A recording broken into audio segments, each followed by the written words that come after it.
اچھا جنت میں ان کے بارے میں کیوں خوش ہو رہے ہیں جو دنیا میں؟ اس لیے کہ وہ جنت میں پہنچ کے انہوں نے اینڈ رزلٹ دیکھ لیا ہے، اور وہ یہ خوش ہیں کہ ہمارے ساتھیوں نے جو رسول اللہ پر ایمان لائے تھے نا، ہم نے تو آگے واقعی جنت دیکھ لی ہے، انہوں نے تو ایمان بالغیب لے کے آئے تھے، تو ہمیں خوشی ہے کہ ہمارے وہ دوست بھی جنت میں ہی پہنچ جائیں گے، اس لیے خوش ہو رہے ہیں ان کے اوپر۔ تو دوستی وہ جو اللہ اور اس کے رسول کے لیے ہو، عز و جل و صلی اللہ علیہ وآلہ وسلم۔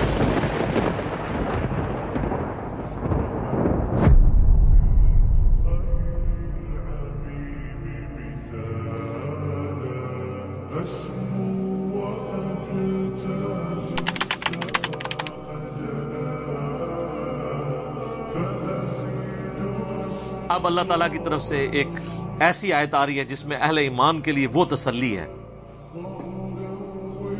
کہ اس لیول کی تسلی اور کوئی نہیں ہے۔ سورہ آل عمران کی آیت نمبر 169، وَلَا تَحْسَبَنَّ الَّذِينَ قُتِلُوا فِي سَبِيلِ اللَّهِ أَمْوَاتًا، کبھی خیال نہ کرنا ان لوگوں کے بارے میں جو اللہ کی راہ میں قتل کر دیے جائیں کہ وہ مر گئے ہیں۔ حالانکہ مر چکے ہیں، کیونکہ اللہ کہہ رہا ہے وہ قتل ہوئے ہیں، تو قتل ہوئے تو مر تو گئے، لیکن نہیں، وہ دنیا سے مرے ہیں۔ بل احیاء عند ربہم، بلکہ وہ تو زندہ ہیں اللہ کے حضور۔ یرزقون، اور ایسے زندہ ہیں کہ اللہ نے ان کو نعمتیں بھی دی ہوئی ہیں، رزق بھی دیا ہوا ہے۔ یہی ٹاپک جو ہے وہ سورۃ البقرہ میں بھی آیا ہے، وَلَا تَقُولُوا لِمَن يُقْتَلُ فِي سَبِيلِ اللَّهِ أَمْوَاتٌ، مت کہا کرو ان کو جو اللہ کی راہ میں قتل کر دیے جائیں کہ یہ مردہ ہیں، بلکہ وہ تو زندہ ہیں، لیکن تمہیں وَلَٰكِن لَا تَشْعُرُونَ، تمہیں ان کی زندگی کا شعور نہیں ہے۔ ظاہر ہے اس دنیا والی زندگی تو نہیں ہے نا، اس دنیا کی زندگی میں تو آپ کو سانس لینا پڑتا ہے، آخرت کی زندگی میں سانس نہیں ہے۔ اس دنیا کی زندگی میں تو آپ کو دنیا کا مال کھانا پڑتا ہے اور پھر آپ کو ٹوائلٹ کی ضرورت پڑتی ہے، آخرت کی زندگی میں یہ نہیں ہے۔ تو جن لوگوں نے کہا نا شہید زندہ، لہذا آپ جو شہید ہوئے ہیں ان سے آپ مانگ سکتے ہیں جا کے قبروں پہ جا کے، تو اللہ نے تو پہلے ہی منع کر دیا، تمہیں ان کی زندگی کا شعور ہی نہیں ہے، ان کو دنیاوی زندگی کے اوپر تو قیاس نہ کرو۔ اگر کوئی کہتا ہے یہ دنیاوی زندگی ہے، مجھے بتائیں دنیا میں کوئی زندہ بندہ اپنی شلوار اتارنے دیتا ہے کسی کو؟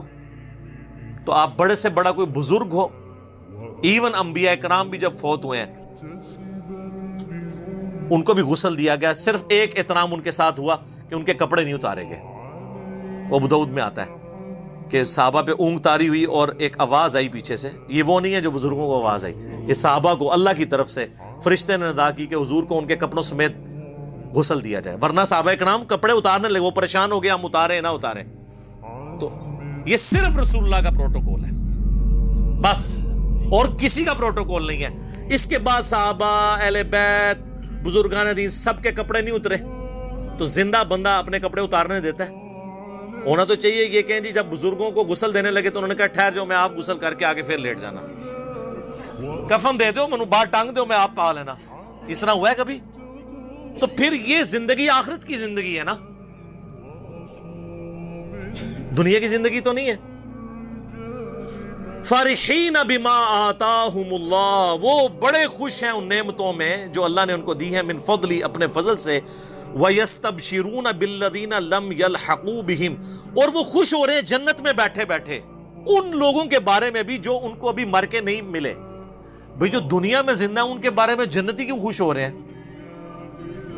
من خلفہم، جن کو وہ پیچھے چھوڑ آئے ہوئے ہیں، اللہ خوف علیہم ولا هم يحزنون، کہ نہیں ہے ان کو کوئی خوف اور نہ وہ غمگین ہوں گے۔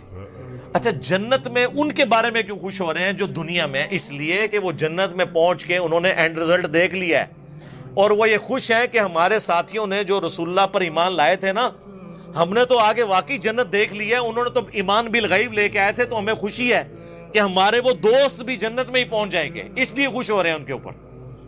تو دوستی وہ جو اللہ اور اس کے رسول کے لیے ہو، عز و جل و صلی اللہ علیہ وآلہ وسلم۔ یستبشرون بنعمت من اللہ وفضل، خوش ہو رہے ہیں وہ جنت میں اللہ کی نعمتوں پر اور اس کے فضل پر۔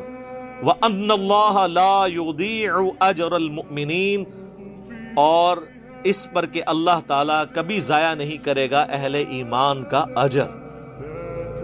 تو اہل جنت جو شہید ہو گئے غزوہ احد کے موقع پر یا بدر پہ، اللہ نے فرمایا ان کو کبھی مردہ گمان بھی نہ کرنا، ان کو اللہ رزق بھی دیتا ہے، اور سورۃ البقرہ میں ہے لیکن تمہیں اس کی زندگی کا شعور نہیں ہے۔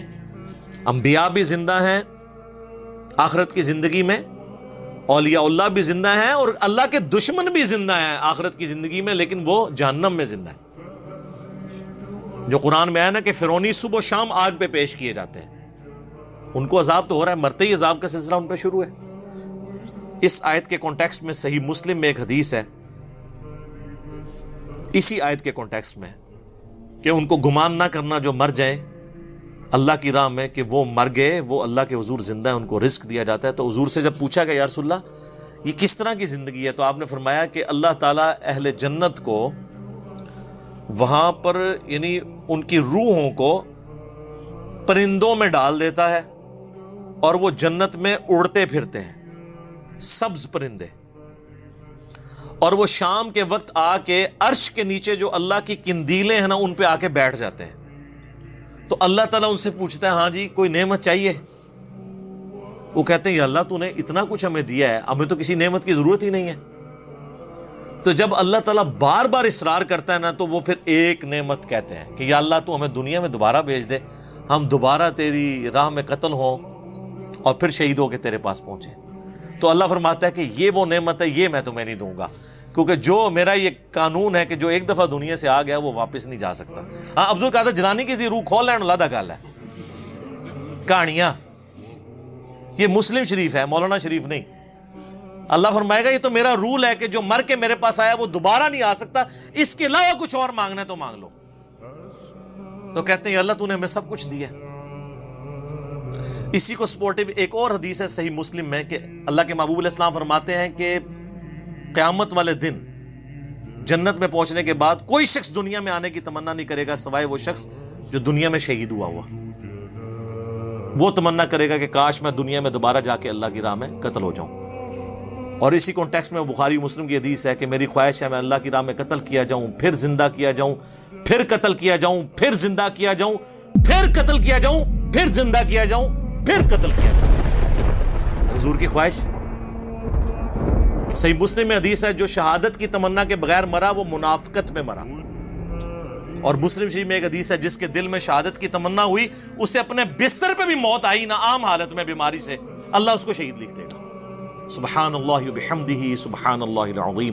اللہ تعالیٰ سے دعا ہے جو حق بات میں نے کہی اللہ تعالیٰ ہمارے دلوں میں راسخ فرمائے، اگر جذبات میں میرے منہ سے کوئی غلط بات نکل گئی تو اللہ تعالیٰ ہمارے دلوں ہی سے معاف کر دے، ہمیں کتاب و سنت کی تعلیمات پر عمل کر کے دوسرے بھائیوں تک پہنچانے کی توفیق عطا فرمائے۔